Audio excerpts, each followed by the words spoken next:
인플레이션이 국민의 최대 관심사로 떠오른 가운데 이 원유 시장에서는 러시아산 원유가 최근 큰 인기를 끌고 있다고 합니다. 이런 가운데 원유 대금이 크게 증가하면서 푸틴 러시아 대통령이 전쟁을 즐기고 있는 게 아니냐 이런 시각도 나오고 있는데 어떻게 보면 전쟁의 양면을 단적으로 보여주는 대표적인 사례가 아닌가 싶습니다. 오늘은 이 문제에 대해 좀 자세하게 알아보겠습니다. 한국경제신문의 한상춘 논설위원 나와 있습니다. 안녕하십니까? 네, 안녕하십니까? 네, 먼저 휴장을 끝내고 개장된 오늘 뉴욕 증시, 모처럼 반등에 성공하지 않았습니까? 네, 어제 아침 방송에 공포의 균형의 미학을 좀 말씀드렸습니다. 주가가 좀 떨어지다 보니까 어두운 분위기에 어둡게 얘기하는 것보다는 사실 기술적 반등이라든가 이런 게 있기 때문에 좀 어두울 때는 너무 어둡게 보지 마십사. 그리고 너무 작년 8월가처럼 너무 좋을 때는 너무 좋게 보지 마십사. 하는 균형의 미학을 강조해 드리는데요. 어제 국내 증시도 올랐고 오늘도 미국 증시도 올랐습니다.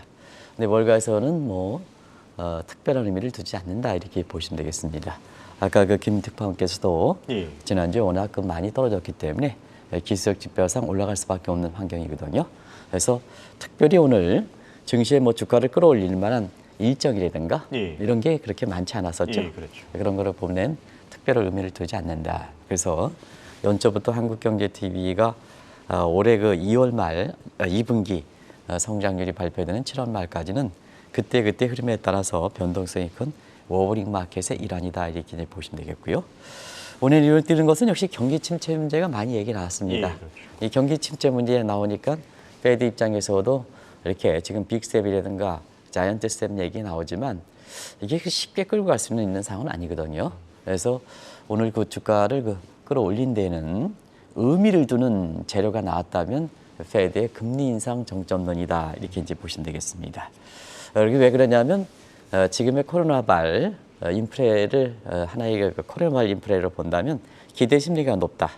그리고 수요 측보다는 공급 측이다. 공급 측에서는 물릭 이펙트, 소위 채찍 효과가 크다. 이런 측면에서 이 기대 심리라든가 공급 측의 채찍 효과를 잡으려면 이 방송을 통해서 말씀드렸습니다는 초반에 금리를 올리더라도 확 올려야지 이 효과가 있는 거거든요.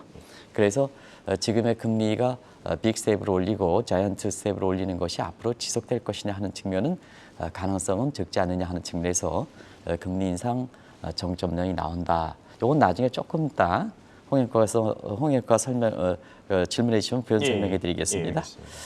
그래서 이 요인이 특별히 오늘 3대 주가가 올라가는 데 있어서는 이 요인을 꼽을 수 있겠다. 특히 나스닥 지수가 금리 인상에 굉장히 민감한 반응을 보이지 않습니까? 그렇죠. 그런 측면에서는 다우존스 지수보다 나스닥 지수가 오른 데는 한번 시청자 여러분 같이 보겠습니다. 오늘 10년물 금리는 올랐습니다. 원래 10년물 금리를 올린다면 빅테크 업종 주가들이 떨어져야죠. 그러나 오늘 좀 안 나오고 있으면 10년물 금리가 저렇게 올랐죠. 3.3%까지. 그럼 빅테크 업종들이 주가가 떨어져야 되는데 왜 빅테크 업종 주가가 올라가느냐 한 측면에서는 기술적 반등과 함께 다우지수보다 그동안 다우지수가 더 많이 떨어졌거든요. 그런 측면에서는 나스닥 지수가 이렇게 다우지수보다 오른 데에는 금리 인상 정점론 이것이 시장 금리 상승 여부와 관계없이 빅테크 업종을 끌어올렸다 이렇게 이제 보시면 되겠고요. 지금 역시 가장 큰 과는 경기 문제가 아니겠습니까? 그렇죠. 우리가 보면 시청자분께서 한국경제TV에서 서머스 교수를 이렇게 초청한 거에 대해서 여러 번 얘기하다 보니까 왜 당신네 회사만 홍보하느냐 이런 쪽에 얘기를 했습니다는 오늘 바이든 대통령이 보십시오. 미국에서 지금 전부 경기 문제라든가 뭔가 주도하는 사람이 누굽니까? 가장 신뢰가 높은 사람이 서머스 아닙니까? 오죽했으면 심리적 측면에서 서머스 교수의 대통령이 직접 전화를 합니까? 직접 전화를. 그래서 그런 것을 이렇게 신뢰가 높기 때문에 한국경제TV에 초청했던 거고 여기서 이렇게 얘기한 거다. 뒤늦게 바이든 대통령 얘기하지 않습니까? 학교를 거는 이런 모습인데요. 그만큼 민간에 있는 학계에 있는 사람들한테 전화를 할 정도로 바이든 대통령이 급하다는 얘기입니다. 그런 측면에서 보면 물가도 좀 잡아야 되고 경기 침체 문제도 잡아야 되는데요. 지금 상태에서 물가도 잡고 경기 침체를 잡는 데에는 가장 최상의 대책이 뭘까? 홍영co 지금 바이든 대통령의 내심은 러시아와 우크라이나 전쟁이 좀 끝났으면 그러면 인플레도 좀 잡히겠죠? 경기도 좀 올라가겠죠?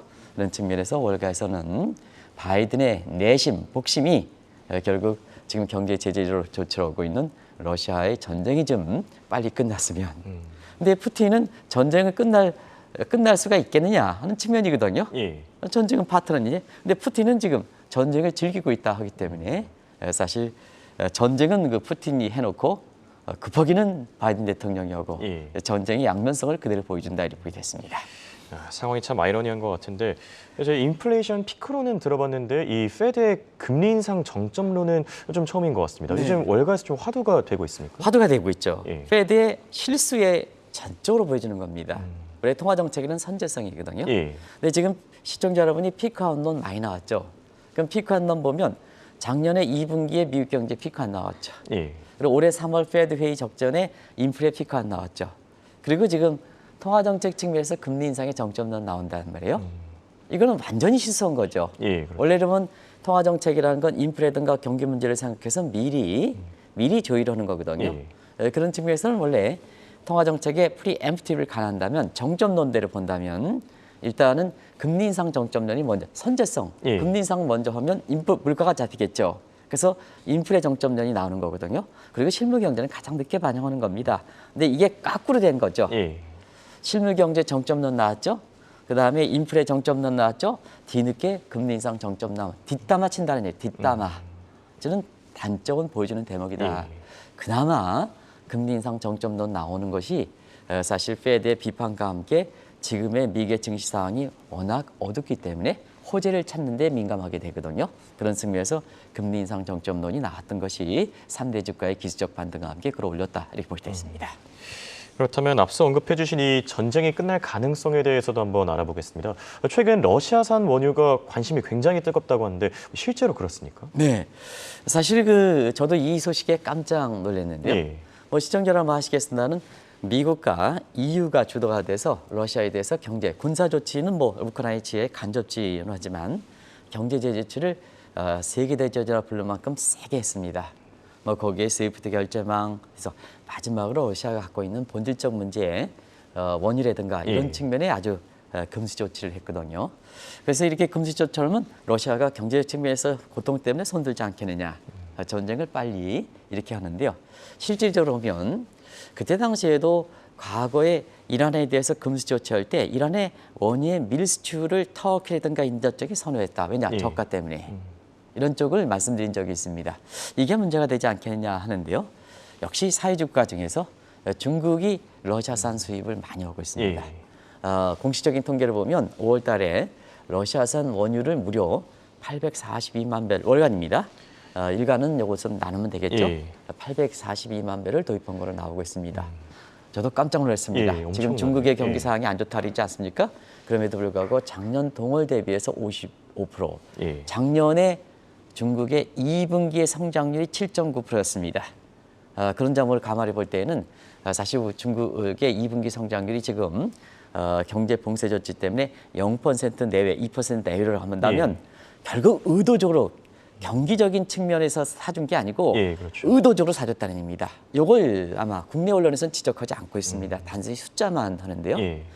경기적 측면에서는 작년에 2분기에 지금 5월 달이니까 2분기에 7.9%인데요. 이번에 0% 정도 나오거든요. 그러면 사실은 저렇게 급증할 수가 없죠. 근데 의도적으로 샀다는 얘기거든요. 추세를 보겠습니다. 전월비 4월 대비해서도 25% 증가한 겁니다. 그리고 이 중국 같은 경우에는 이렇게 러시아의 금수 조치국에 대해서 원유를 도입한 것과 함께 또 다른 미국의 원유 금수국이 이란이거든요. 그러니까 이란에 대해서도 사실 원유 도입을 증가하고 있습니다. 그런 측면에서 보면 중국이 러시아를 돕는가 보다는 미국과의 경제 패권에서 지금 바이든 대통령이 굉장히 고통스러운데요. 여기에 조이기한 차원에서 사실상 금수 조치에 이런 해당하는 국가들의 원유를 도입해서 중국의 궁극적으로는 시진핑의 야망, 중국의 야망을 이렇게 성취하기 위한 이런 목적으로 이렇게 금수국으로부터 원유를 도입하고 있는 것이 아닌가 이렇게 보고 있습니다. 이 패권 다툼의 연장선이라고도 볼 수 있을 것 같은데, 근데 문제는 최근 중국뿐만 아니라 이 러시아산 원유를 도입하려는 국가 계속 늘고 있지 않습니까? 네. 사실은 그 인도가 굉장히 중요하죠. 시청자분께서는 인도 같은 경우에는 미국의 그 여러 가지 과거의 EPN의 동맹국이라든가 이번에 바이든 대통령이 오면서 이코노믹 파트너십 네트워크가 아시겠습니다만 IEF로 예. 이제 변동됐지 않습니까? 그런 측면에서는 인도 태평양의 중심이 태평양의 중심이 인도로 러시아의 미국의 전략적 기로 삼는 거로 봅니다는 제가 모디 총리가 사실 그 인도 총리가 되기 전에 과거 인도의 구자라트 시에 이렇게 시장을 했지 않습니까? 예. 그때 대우그룹에서 인도의 국민차에 에스프레 모드를 정착시킬 때 이분에 대해서 얘기를 든 적이 있습니다. 직접 만나지는 못했고요. 구자라트의 성장 모델을 이렇게 보면 굉장히 실리회계를 추진하거든요. 그런 과정에서 인도는 지금 굉장히 지금 정 PD께서 아까 모디 총리를 보여주셨습니다. 굉장히 실리적 줄다리기 외계, 줄타기 외교를 하는데요. 줄타기 외교가 왜일까? 그런 측면에서는 미국과는 인도 태평양 경제 프레임의 가장 중심국으로 미국과의 관계를 가져가는 데 관해서 러시아산 원유 도입을 해서 인도의 그 경제 인플레라든가 이런 것을 잡는데 이렇게 그 목적으로 두고 있는 것이 인도의 모디 총리다 이렇게 보여졌습니다. 지금 향후 계획으로 보면은 인도가 사실 러시아산 원유 도입을 더 늘려가는 것으로 이렇게 나오고 있거든요. 그래서 브릭스 국가 중에서 중심국인 중국과 인도가 러시아산 원유 도입하고 있고요. 이러다 보니까 남아공도 브릭스 국가에 BRICS에 나중에 S 붙인 게 스몰자가 아니고 복성이 아니고 라지자 S거든요. 그래서 남아프리카 공화국이 나중에 브릭스 국가로 포함된 겁니다. 그래서 남아공도 지금 러시아산 원유에 대해서 미국의 금수 조치를 하고 있지만 도입할 계획을 검토하고 있는 것으로 이렇게 나오고 있거든요. 그런 측면에서 보면 굉장히 누수 현상이 발생하고 있다. 누수 현상이 발생하니까 미국과 그다음에 EU의 러시아에 대해서 금수 조치 효과가 굉장히 반감되고 있는 상황이다. 이렇게 이제 보시면 되겠습니다.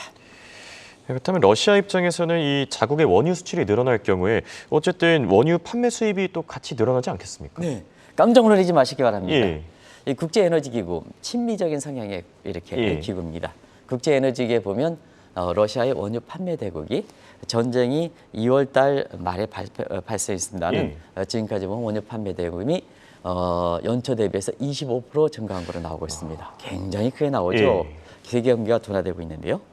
그런 측면에서 보면 최근에 국제금융시장이 페드의 자이언트 금리 스텝 금리 인상 이후로 소위 그 그레이트 카오스 현상이 될 만큼 굉장히 혼란 상태가 됐는데요. 거기에 벗어난 유일한 국가가 러시아 금융시장이다 이렇게 됐습니다.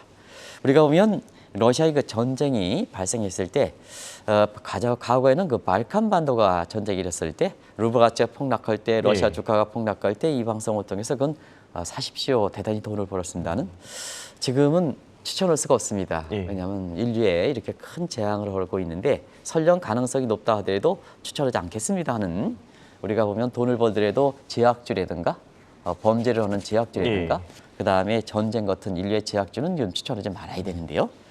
그런 측면에 있습니다는 결과는 굉장히 원유의 판매 대금이 증가하면서 저도 깜짝 이 방송을 위해서 오늘 새벽 2시에 저 수치를 체크했는데요. 깜짝 놀랐습니다. 일단은 러시아의 대표 주가 RTS 주가를 한번 보겠습니다. 전쟁 직전 2월 24일 날 RTS 주가가 610이었습니다.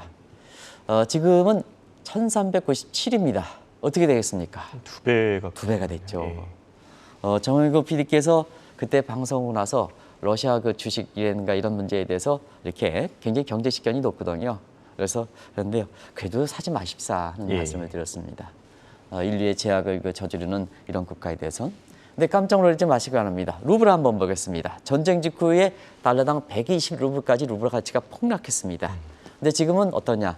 23루블 같습니다. 루블 가치가 뭐냐? 전쟁의 직후에 120루블 대비해서 5배 이상 가치가 상승한 겁니다. 이게 러시아 금융시장이다. 그러다 보니까 우리도 이 방송을 통해서 달러 결제명의 위력을 얘기하면서 만약에 러시아의 결제명 배제하면 러시아의 국채가 디폴트 상의 우려가 되지 않는다. 저도 그렇게 방송했습니다.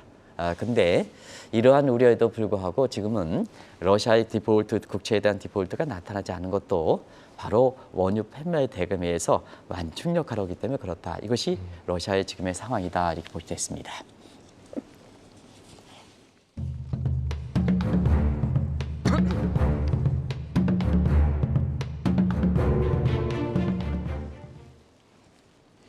사실 미국과 유럽연합 이렇게 각종 제재에도 불구하고 러시아산 원유를 도입하려는 국가들이 늘어나는 이유가 무엇입니까? 네, 한마디로 푸틴의 원유 정책의 성공이다 이렇게 볼 수 있습니다. 사실 지금 코로나 사태와 예. 러시아 사태 공급망 때문에 굉장히 국제유가는 많이 올라가고 있지 않습니까? 예, 그렇죠. 서브색 40일도 작년 초에 57달러에서 지금 110달러까지 2배 이상, 2배 가깝게 올라가고 예. 있습니다는 이런 틈에 푸틴이 사실상 물론 푸틴이 이렇게 전략적으로 이렇게 간 건 아니고 에너지 상이라든가 이런 측면에서 저유가 전략을 취했거든요. 지금 110달러 대비해서 그때그때 다르긴 합니다는 대체로 3분의 2 수준입니다. 아마 요거는 이란이 미국의 금수 조치를 받을 때 터키 인제국에 밀 수출할 때 그때 수준과 비슷합니다. 예. 그때 수준과 비슷합니다. 그때는 아마 60달러 정도의 국제유가였었는데 한 48달러 정도 파는 거를 기억나거든요. 그거가 비슷합니다. 예. 한번 그런 걸 잘 보시기 바랍니다. 그러다 보니까 홍영카 한번 보시기 바랍니다. 국민들이 뭐냐?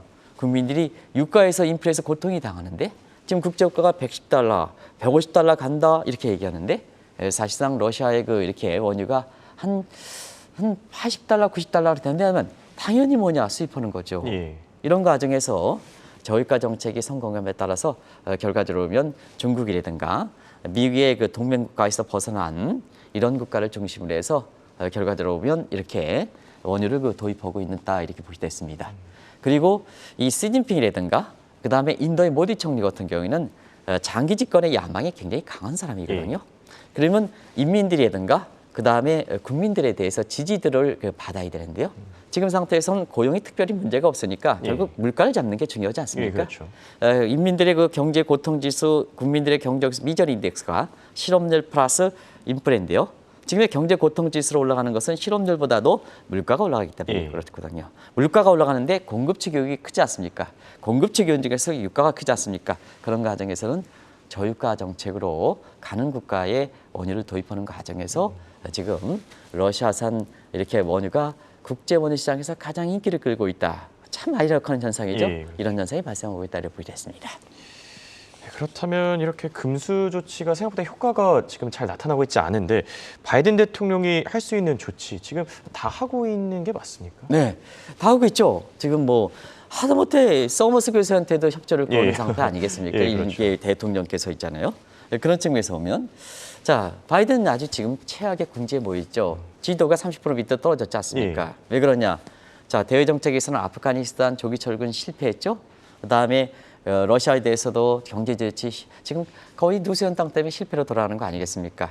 그리고 내부적으로 인플레 잡지 못하고 있죠. 근데 대통령이 저렇게 허둥지둥 되고 있죠. 그런 상태에서 지금 상태에서 인플레 파이터를 적극적으로 지금 나서고 있는데요. 어떻게 나서고 있습니까? 러시아의 경쟁 상대국인 사우디에 지금 이렇게 가는 상황 아니겠습니까? 근데 문제는 낙인 효과 때문에 트럼프가 사우디를 아주 흔들어 놨거든요. 그러면 자 사우디 국민 입장에서는 니네들이 아실 때 나한테 와? 좋을 때는 뭐 어쩌고 흔들어 놓고 나오니까 사우디에 뒤늦게 바이든 대통령이 허둥지둥 방문한다 이렇게 하지만 사우디에서 국민들이 환영하지 못하는 상태거든요. 또 한 가지는 어떤 분이 그런 얘기를 하더라고요. 중국에 대해서 관세 인하 정책 이렇게 하는데요. 지금 아까 러시아산 금수 조치에 대해서 중국에 도입하는 게 경제 패권이라는 일이 있지 않습니까? 미국을 어려울 때 짓누르기 있지 않습니까?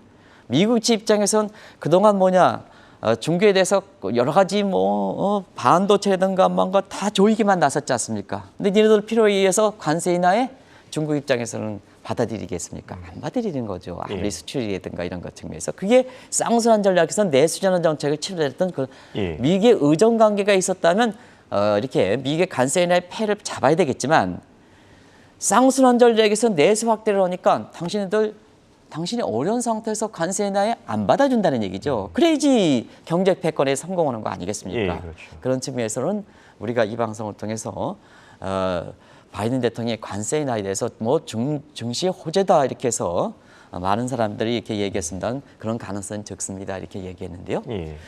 결국은 할 수 있는 건 다 하고 있다는 얘기입니다.